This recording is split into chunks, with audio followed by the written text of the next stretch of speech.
Insight on Education. I'm Dr. Jon Kopko, Superintendent, East Brunswick Public Schools, and also your host for the program. Today I'm here in the studio with Mr. Tom Smith. Tom is our District Supervisor of Science and also gifted and talented. Today Tom is going to be providing our audience with an overview of our science curriculum. So Tom, I'd like to welcome you. And could you just tell us when science instruction actually begins in our public schools? Sure. Science instruction currently begins in grade 1. Our elementary curriculum is the Science Curriculum Improvement Study. It was developed about 30 years ago at the University of California. We have the latest edition of it. It's a wonderful program based on the findings of psychologist Piaget, who studied how children understand the world around them and create a vision of the world around them. And it's a non-textbook approach to science. It's a hands-on approach. And I think the interesting thing to note is that throughout the nation, currently, the approach to science education is the one that we've been taking here in East Brunswick for more than 15 years, and I think that speaks quite a bit to our foresight and our quality of our educational programs here in science. Over the past summer, the kindergarten teachers revised the kindergarten curriculum and have included a component of SCIS in there called Beginnings, and I think it's a wonderful introduction to science for our 5-year-olds. And what are some of the topics that we cover in grades 4 and 5? Okay, in grades 4 and 5, we supplement SCIS with in grade 4 with a traveling planetarium called Skylab, and it's an inflatable planetarium that accommodates a whole class of students. We project images of the constellations on the inner dome of the planetarium, and it spends about 6 weeks in each of the elementary schools. In 5th grade, we have a unit called Rocketry, in which the students construct and build their own rockets and launch them, usually at the end of the school year. It's a nice culminating activity in science as they move from the elementary schools into the middle school. We also have a program called Trash Power, which involves the study of recycling and how we deal with solid waste, which is a very appropriate topic for students who live in the state of New Jersey. Last year, we piloted a program from National Geographic called KidsNet, which is a telecommunications program.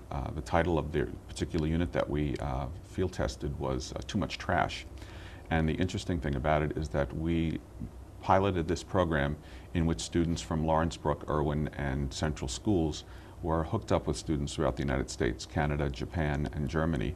And they actually collected data, analyzed the data on a computer, and then sent the data through a modem to a central location. And we're able to communicate with students throughout the world, basically. We're planning on expanding this program this current year into all of the 5th grades in the elementary schools throughout the district. It's a wonderful way to incorporate technology into the science program. To give you an idea of how hands-on science works, we have a film clip of Paul Daniels, a 4th grade teacher at Lawrenceburg School. The class that you'll see is a class in which students are trying to make predictions about a physical phenomenon. In this case, does the size of a cup determine the size of a bubble that's blown from that cup? Great, we're going to take a look at that tape right now.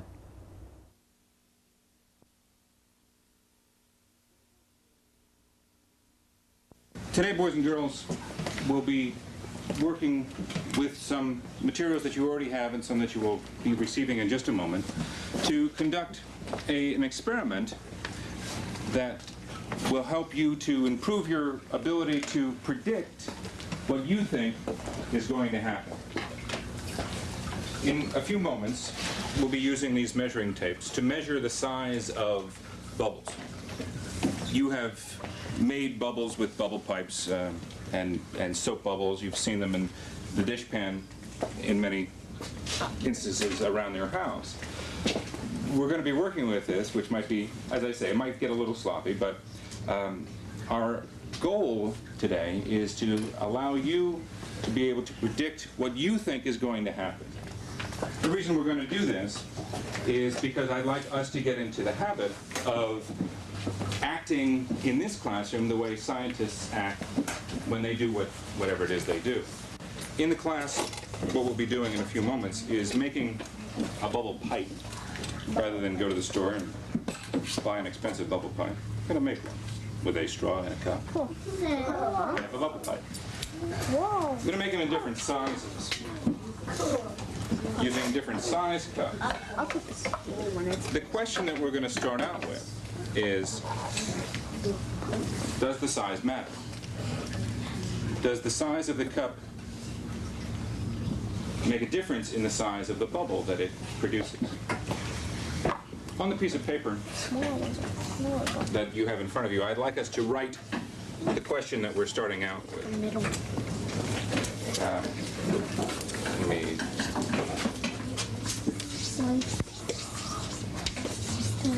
Does the size of the cup, does the size of the cup change the size of the bubble? Could you write that question down, please?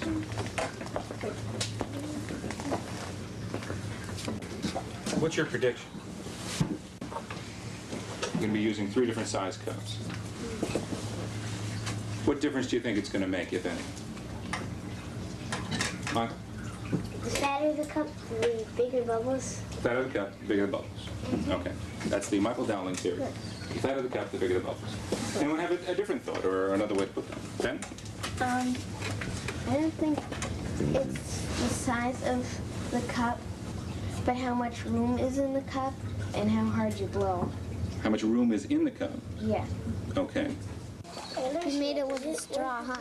No, I made it with this. I have a question on how to make the pipe. Search your booklet. No one go until the person's ready. 14 centimeters, 15. 11 inches of pack. 15 centimeters. It's not. Record mine, Kristen, okay? To here. Okay, Get me the piece. Get me that piece. I found it. Oh, man. 21 Right, hold Do it again. You didn't even get to it. Tom, now let's discuss the science program at Hammersholt Middle School and also at Churchill Junior High School. Okay, the 6th grade program really is devoted to the study of the environment, and the science of ecology is very important. Students begin by studying the environment around Hammersholt School, and they branch out to field trips to Dallenbachs. We spend a lot of time in the field gathering data and collecting information. We have field trips to Hellier Woods, which is part of Rutgers University, and also to Hutchinson Memorial Forest, which is a research forest owned by Rutgers. We do a unit on marine biology where the students travel to Sandy Hook. We also take the students to the aquarium for marine biology studies.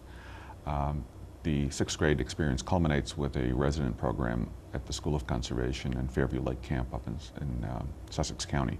And that's a very successful experience for students, and it's a wonderful opportunity for students to live away from home for a week and study the environment away from their home schools. It's a social experience as well as a scientific experience, and we always get good response from parents and community members about the experience the students get. Our 7th, 8th, and 9th grade curriculum will revise this summer. The 7th grade curriculum, we've tried to integrate life science and earth science. Earth science is one piece of the curriculum that we've been very lax on giving to our students, and we're trying to integrate a little more of it into the program from the 7th grade on up into the high school. So we start with the beginnings of the universe and a study of astronomy and the planet systems, and we go on to the development of life on Earth. So it's a nice integration of 2 different types of sciences, life and Earth. In 8th grade, we've combined earth science with chemistry, and we're using a British textbook which does a very fine job at integrating these 2 sciences. It's been the type of thing that's been done in Europe for a long period of time, and the United States is finally picking it up. In 9th grade, we've adopted a physical science program from the state of Texas, which incorporates touchscreen monitors with laser disc players, and it is 40% laboratory work and 40% electronic learning. So this is a real innovative thing, and we'll be the first school district in the state of New Jersey to adopt this curriculum. The PTA at Hammersholt School was very generous in donating a laser disc player last year and a microscope which hooks up to a television monitor so that all of the students can see what's under the microscope at the teacher's desk, and that's been a real asset to the program. Well, as you know, we do have tapes of classes at Hammersholt and also at Churchill. Can you describe what we'll see in those tapes? Sure. At Hammersholt School, Mr. Timko, a 7th grade teacher, will be conducting a lesson on how students can use observation skills to identify an object that cannot be seen. At Churchill School, Mrs. Jones will be conducting a lab that looks at how chemistry is involved in testing for water pollution. Fine, let's see those tapes now.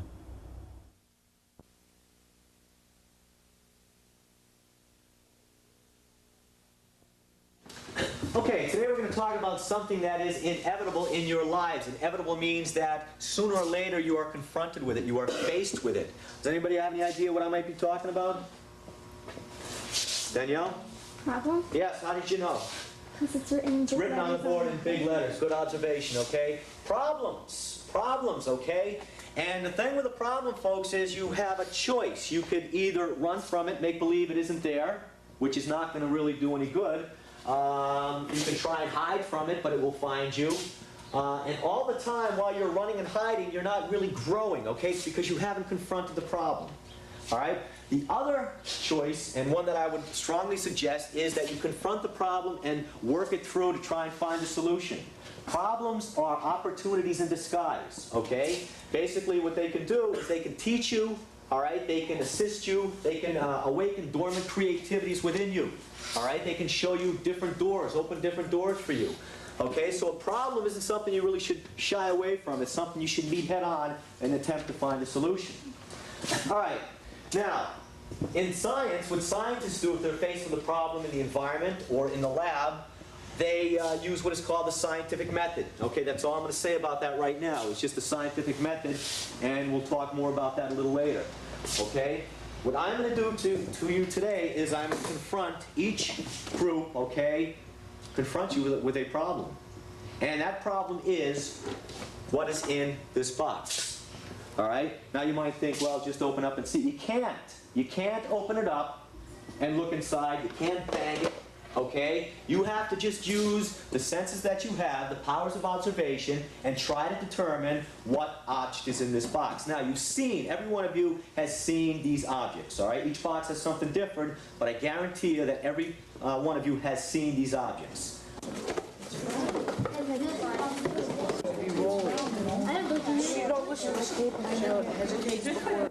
All right, but if you can't, then you mention the two things.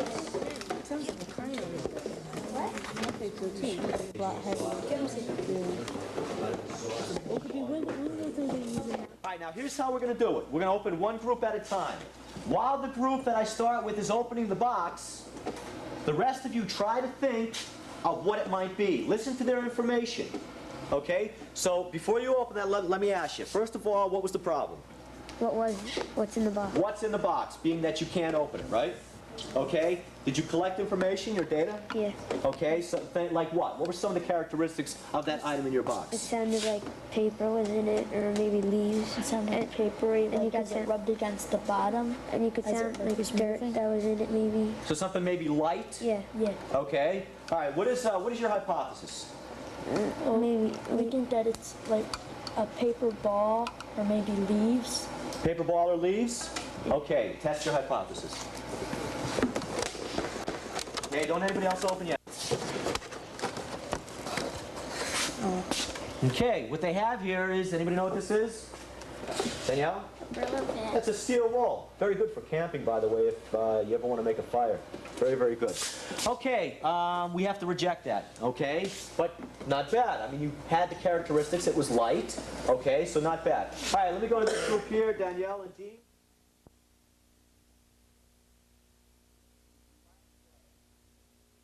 Micro measurements. And the micro measurements we're concerned with is ppm and ppb. Suppose you tell me, Danielle, what do you mean by ppm? Parts per million. Parts per million. And would you tell me, Rachel, what is ppb? Parts per billion. All right, that would be parts per billion. And remember, they are micro measurements. What do you mean by the word micro, Ari? Less than a whole, smaller. All right, it's less than a whole. They are very, very small numbers. It is hoped by the end of this lab, each one of you will go away with a better understanding of what we mean by these very small measurements. As you read articles, as you read about our environment, you'll notice in most of the literature you'll find these abbreviations, PPM and PPB. Now, for today, the person seated next to you is your lab partner. What you are going to do is you will come up and get a sheet of unlined paper. This goes underneath, remember, your CPUP tray, and it will be one tray for every 2 people. That will be the groups that are working today. Also, check this off as I go through the materials you will need. You will also need the dropper, the eyedropper. This is to transfer your information at each table. Only by the table, though. You will need the food coloring that is in the tray in the front. The other thing you will need is a water bottle. Now, in the prep period, we have used the large ones. We will not use the large ones because it will not be necessary to really wash the droppers out, because if you do, it may introduce a variable, and we'll talk about that later. Is there anyone who does not understand what you're going to do? We did prep you on Wednesday. Make sure you put them on those white sheets so that you can see one drop. You did not get water. Okay? You have to use the water. Fill up the water bottle. It has to have water in it. Okay? All right, the first concentration, 1 over 10. What do you notice happened the second time? It's getting lighter. Cup 1, You want to record your color, you want to record your concentration. Now, if the first one was 1 out of 10, what does the second one become? It's becoming 10 times less concentrated. So what would it become? 1/100. That's correct. We certainly do provide our students with an excellent foundation for entrance into East Brunswick High School, where I believe we have probably one of the most comprehensive science curriculums in the state of New Jersey. Could you describe some of the courses that we do offer for students at the high school? Sure. We offer biology, chemistry, and physics at 3 different levels. We offer standard level courses, we offer honors level courses, and we offer advanced placement. And very few schools in New Jersey can claim that distinction, particularly at the advanced placement level where students get college credit for working in high schools. We instituted a new course called Chemistry in the Community last year.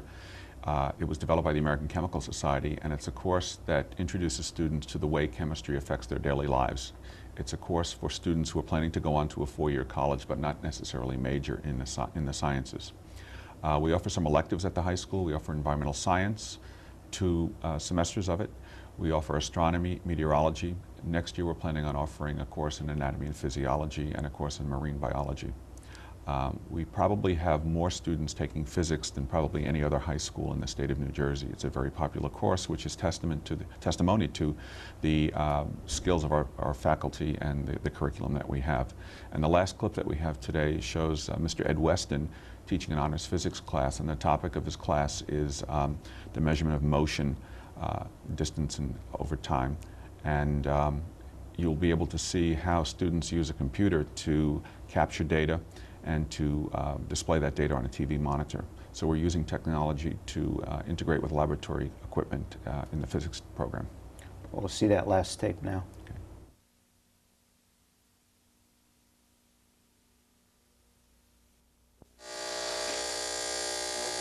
You're going to run your own tapes. When you complete the run of the tape, okay, what should it look like? What should the tape look like for the run?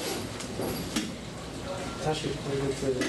Okay, that should. Get further and further away. Why should they get further and further away? Because it's accelerating. Okay, so if you see, or what you're going to see with your tape, a series of dots, and the spacing between the dots, they're going to be moving further and further away. That's true because it's actually moving, but the spacing between individual dots is going to get greater and greater and greater. And when that gets greater and greater and greater, what's it tell me about the velocity of the car? It's increasing, isn't it? Okay, so if you see that it goes this far in the first 1/60th of a second, and then it goes farther in the next 1/60th, and even farther yet in the next 1/60th, it indicates that the speed is increasing. Now here's what I want you to do. We've made a tape somewhat like this before. I want you to collect the following data. It'll be easier than last time. Okay. Delta X, the change in position. That's going to be this, the distance from here to here. Delta X. How big is delta T? 1/60th of a second. So delta T. This column will be 1/60th of a second. When you take your ruler and you measure the distance between those, maybe you get 2 centimeters. 2 centimeters, 1/60th of a second. In the next 1/60th of a second, you'll find that the delta X has gotten larger. Delta X will now be the distance from here over to there, so it might be 3 centimeters. And delta T is still 1/60th of a second. Okay? If you have delta X and if you have delta T, can you figure out what V was? 95. Multiply 2 by 16. Okay, that's actually 2 divided by 1/60. If you're correct, what you said is that delta X over delta T should be the velocity. So 2 centimeters divided by 1/60th of a second, okay, would be the velocity. So the first velocity is 2 centimeters divided by 1/60th. It is what? 120, okay, centimeters per second. What's the next one? 180 centimeters per second. Okay, suppose I asked you to plot a graph of velocity versus time. Could you easily do it? Okay. What do you think it would look like? Have any idea for this car rolling down this little incline, what it would look like? No? What did it look like when an object simply fell? Yes? Straight line. I suspect it will be too. I can't see any reason why the acceleration would be different here, or here, or here, or here. I can't see any differences. It's a little difference down the incline, but it's still the same incline. I think the acceleration will probably be pretty constant. So what I want you to do is, number 1, for your lab, make a velocity versus time graph, okay, without ever making the position versus time graph. Just make a velocity versus time graph. Number 2 on the list, find the acceleration. Okay, can you do those 2 things for us?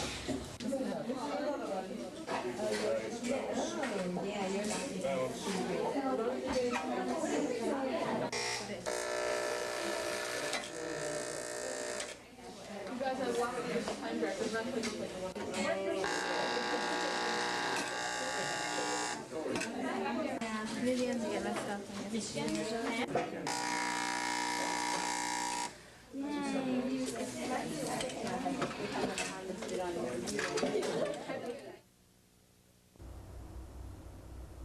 Finally, in the time we have left, maybe we could speak about a project that we're both very, very happy about, and that's the construction of new science laboratories, which is about to begin at East Brunswick High School. Yeah, currently we have several rooms that are consolidated in one area of the building, but we have several satellite rooms that are at the ends of some of the wings in the building, and it presents some difficulty in terms of upgrading the utilities, the water, the gas.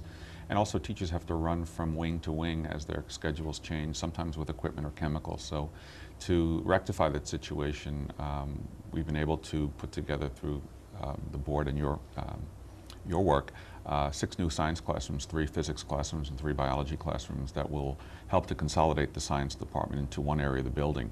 We're looking forward to these classrooms opening. We hope that the technology there will increase students' achievement and, more important, increase their interest in science. We're planning on putting computers in every classroom. They'll be networked to a file server, and students will be able to do a lot of the laboratory work that ordinarily would be done with paper and pencil on the computer. And this hopefully will enhance some learning and also get students excited about science. I think it's really going to be advantageous and of great benefit to our students, and I'm sure you and your entire staff are looking forward to the day that those labs are completed. Yeah, and I think combining new laboratory facilities with new technology and the expertise of our staff, we can really offer a science program that will bring East Brunswick schools into the 21st century, probably at the top of the state. Well, Tom, thank you very much for being here today. I really appreciate your comments and the information that you've provided for our audience who will be watching. You've been with us here in the district probably a little more than a year right now, and I'm just astounded at the progress that you and your entire staff have made in such a short period of time. So I'd like to congratulate you and also the people that work together with you in the science department, because it's going to be of great benefit to our students here in the district of East Brunswick. To the audience, I'd like to thank you for watching today, and I hope you'll be with us again next month, when I'll have as my guest Dr. Joanne Magistro, who's our Assistant Superintendent of Schools. Dr. Magistro initiated a task force on our kindergarten curriculum, and we'll be providing you with some real exciting information on the changes that are taking place in our kindergartens.